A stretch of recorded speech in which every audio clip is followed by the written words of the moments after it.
Yeah, so it's kind of quite hit me quite heavily. And I didn't realize this was going on. I did my own research and then I was like, oh, that makes sense. That makes sense. And it's kind of a lot of things made sense then. But no, I'm not an astrologer, and it's an amazing science, the original science, as they say. But no, it's quite it's quite a time at the moment. The last month has been intense. If you've got out of Absolutely. feeling it, terrain, if you've got out of this and you've managed to like dance around the star placements, all the planets are moving at the moment. So if you've managed to dance around that unscathed, big up you, because that sounds like that sounds like a good deal. I've been like pummeled by quite a lot of things the last few weeks. It's crazy. I dated someone that was into that, and she would always she was so into it that she would bring up all these things, right? And unfortunately, towards the end of the our relationship, she's like, but it says here we're supposed to be able to do this. I was like, I understand, but sometimes things don't necessarily work, right? And I look back now, and I'm just like, it was probably a bigger impact than I thought it was, because when you believe in everything else around the relationship, but not necessarily the relationship, you get tied into so many different ways, right? So what you're saying is she believed that because the stars said something, it meant that you guys should have pushed through.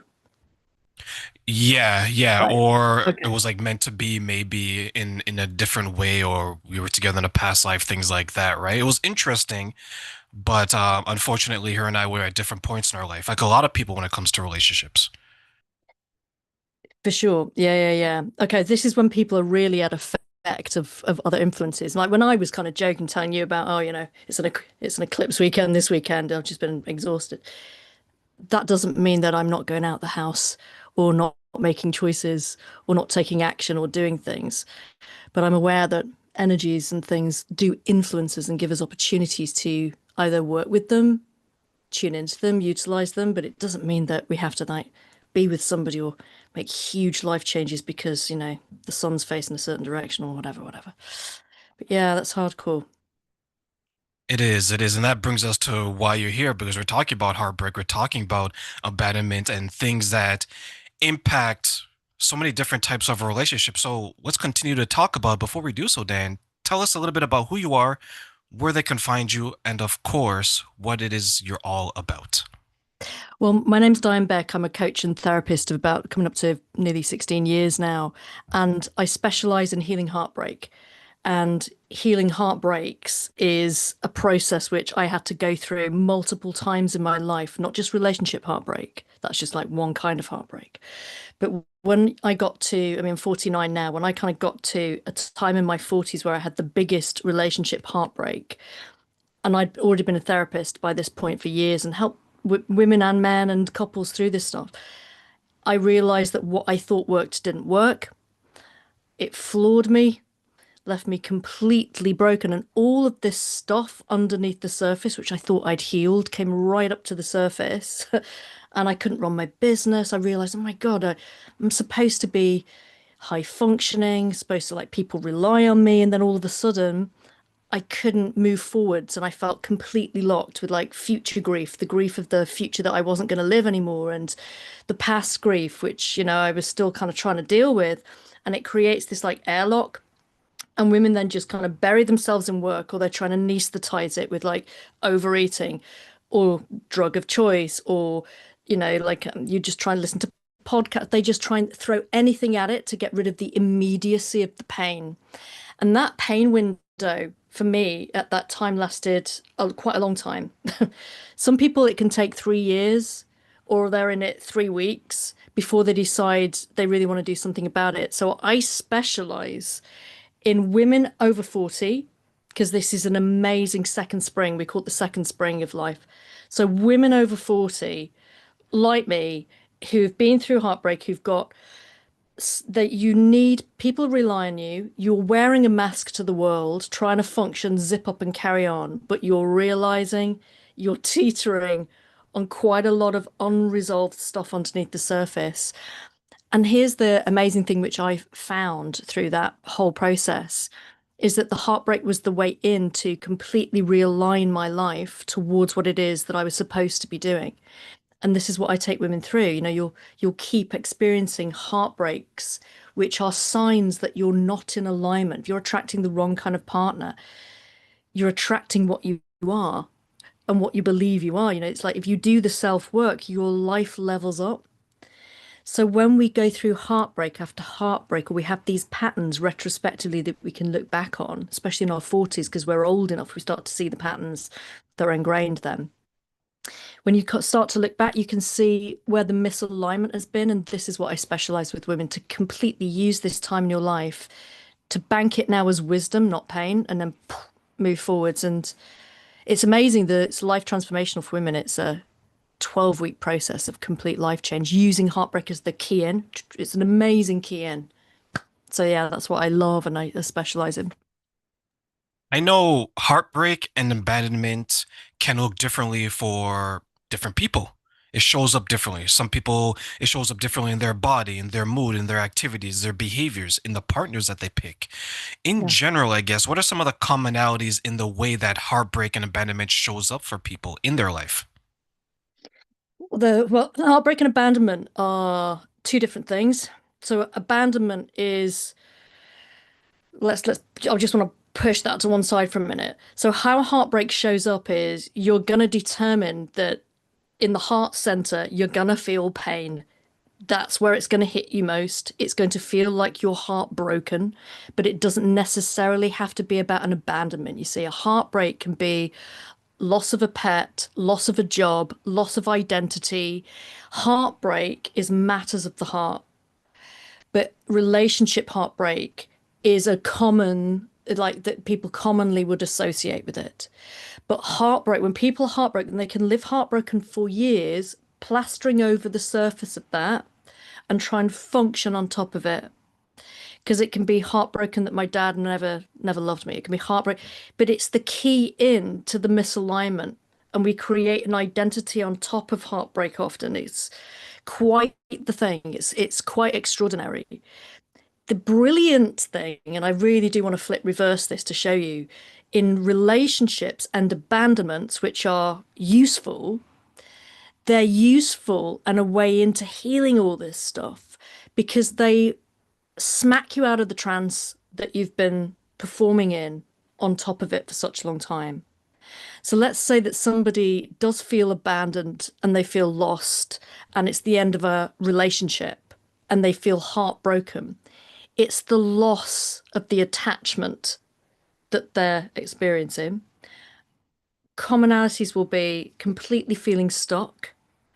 The typical emotions of heartbreak, they're not hard to spot when you're in it. They're hard to spot on the outside because people, especially women, and I really mean this because I've worked with men as well, and this is just something I've noticed for working with predominantly women now for such a long time, is because I think of the juggling and the multitasking and the fact that, especially if the woman is now single, she has to be both the man and the woman. She has to be able to provide for herself and try and be a woman at the same time. And it creates this high functioning, zipped up mask like functioning on the tops, which means that colleagues, friends, family members have no idea that she's experiencing this. Because they talk about, men say, well, men find it really hard to express their emotions. Yeah, but they will, you'll see it. Friends will see it. They'll talk about it with their friends in the locker room, the locker room chat. Friends will notice. They'll know that they've been through heartbreak, and typically their parents will notice. Women, even though you think that they talk a lot with their friends, what I've noticed working with women, especially over 40, the shame, the shame of not being fixed and wanted as a woman is so intense and not chosen. They bury it so deeply, and then they'll sink into that shame and they'll just shut the door and pretend life is fine. Think, I'll just grab a cat, live with the cat, watch TV, try and function, go on the computer, overwork. I know that's a huge sweeping statement, but there are patterns of this behavior. And if you scratch under the surface of that, the heartbreak that they've been repeatedly experiencing is the key into completely resolving this. How do you then think that misalignment impacts their identity before that happened and after that happened? So before, you mean like before the relationship breakup happened? So the misalignment happens further upstream. So by the time they're in the relationship, it's already happened. Yeah. So I think it was Wisconsin University that did this study many years ago, but it's out there. And when I was training, I was shown this study. But just as an example, the psychology department ran a singles night of this university, and they invited, let's say, 150 people. And it was 50, 50, and 50 of three different groups. They wanted to see how they interacted. Of course, the people invited didn't realize why they were invited. They just thought that they were a singles agency. 50 known domestic abusers were invited, 50 known domestic abuse victims were invited, and a control group that were neither. And by the end of the night, the victims and the abusers started to couple up and be with each other. And what's more interesting is the control group never strayed.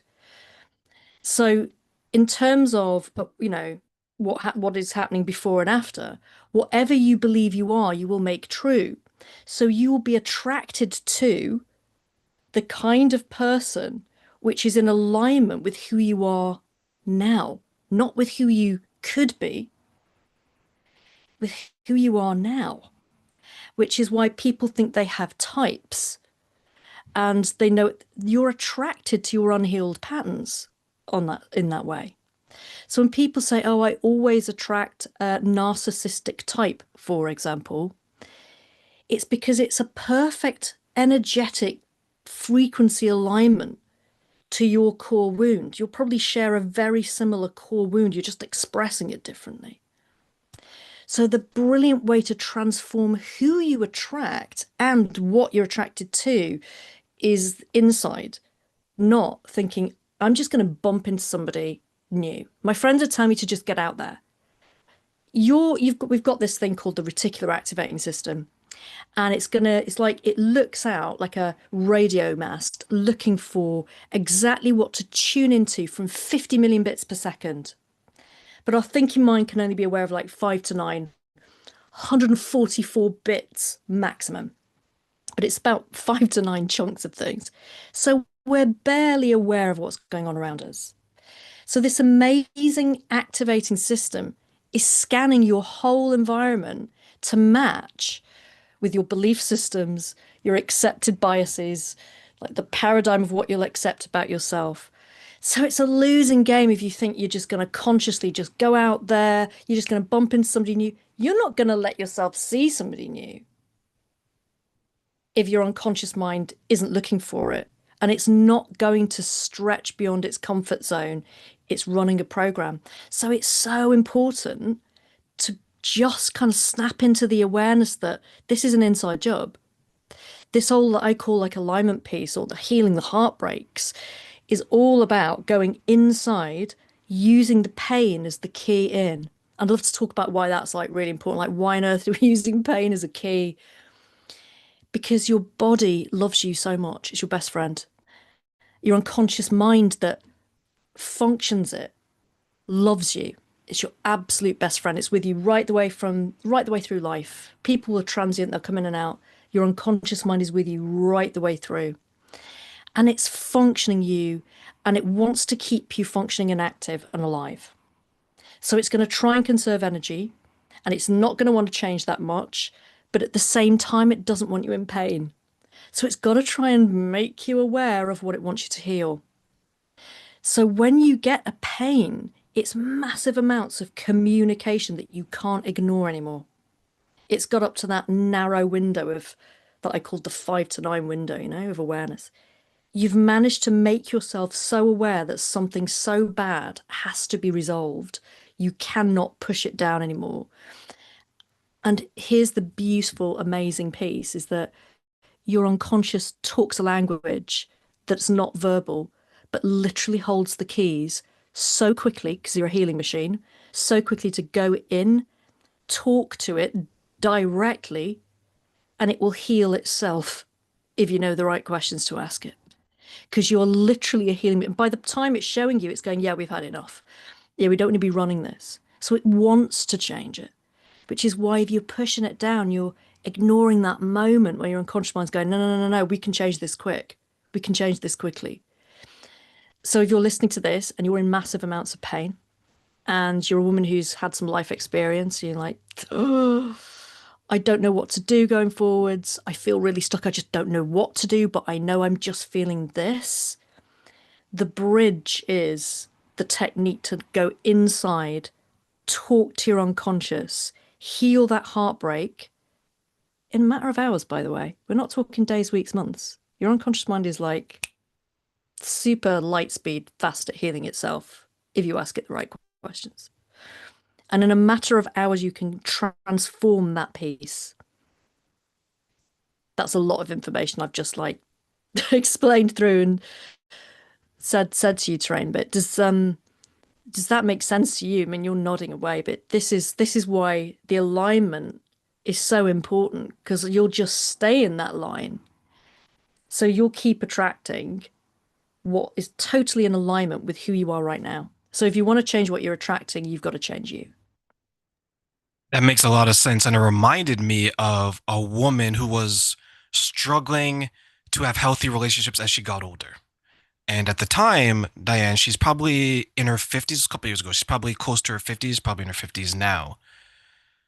She wanted to be loved. She was searching for love, but she didn't change herself. But as we talked earlier, a lot of people, many women, think that after the age of 20, you can't find love again for whatever they're thinking, right? She found someone, and this person told her that I can love you in the way that you want me to love you as long as you give me money. You pay my rent, you pay for my flights, you pay for my clothes, you pay for my food, you pay for my furniture. And guess what she did? She paid for his flights, paid for his rent, paid for all these things. She didn't get the love that she wanted. And the reason why I bring that up is because you made a good point is she was looking outside of herself, Yeah. but she didn't look within. When you hear stories like that, especially women who are older, Yeah. what are your thoughts and how do you feel about knowing that there's still people out there who do all these things that maybe is heartbreaking to us, but to Yeah. them, they think it's the right thing to do in Yeah. the moment? It's a solution to them. You're always going to do the best that you can do with the information you have available to you, which is hard for us to stomach, because you'll look at other people's behavior and think, why are they doing this? No, no, no, no. They're inside their own experiences. The woman that you've just talked about, what I just wrote that down, that after 20, you can't find love anymore. Actually, what her interpretation of love was attraction. That ain't love. Also, relationships are conditional. Let's just get that as well, which people say unconditional love. Well, unconditional love exists, but relationships are conditional. However, because otherwise you wouldn't be in it. If somebody crosses your boundaries, that's the condition to which you're like, now I'm out of here or I'm in it. So that's the conditional bit. So if somebody comes along and gives you, some demands on this is what I would want as a condition of me being with you, that's totally up to you as to whether or not you're going to agree with it. But to me, and it sounds like to you as well, Terrain, and maybe those of you listening, you've got to ask yourself, what is love? That piece was the conditional bit of a relationship. He found that valuable. She agreed, but there's more to it. She's talking about companionship. That sounds like companionship to me. That's the conditional relationship. I'm choosing to be with you provided that. And then her provisions were probably provided that you're with me by my side and I have somebody with me so that I'm not alone. She probably has a belief that she's alone, nothing, worthless. And so if somebody's there with her, the fact that they're there proves to herself that then therefore she mustn't be worthless. It doesn't work like that. So people, and this isn't just happening for women over 40 or in their 50s or 70s. This is happening all the time. This is happening in every age group.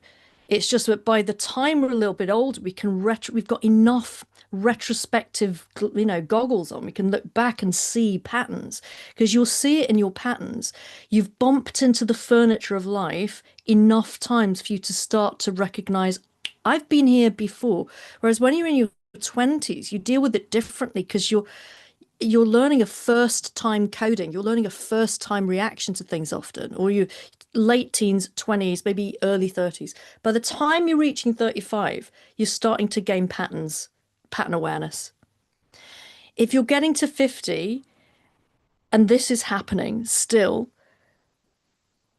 well, this is where the program totally focuses on self-love. It's like that is the thing that has to happen after you've healed the heartbreak is the self-love piece. But if you're feeling like if I'm not with somebody, if I don't have a partner, then I'm not lovable.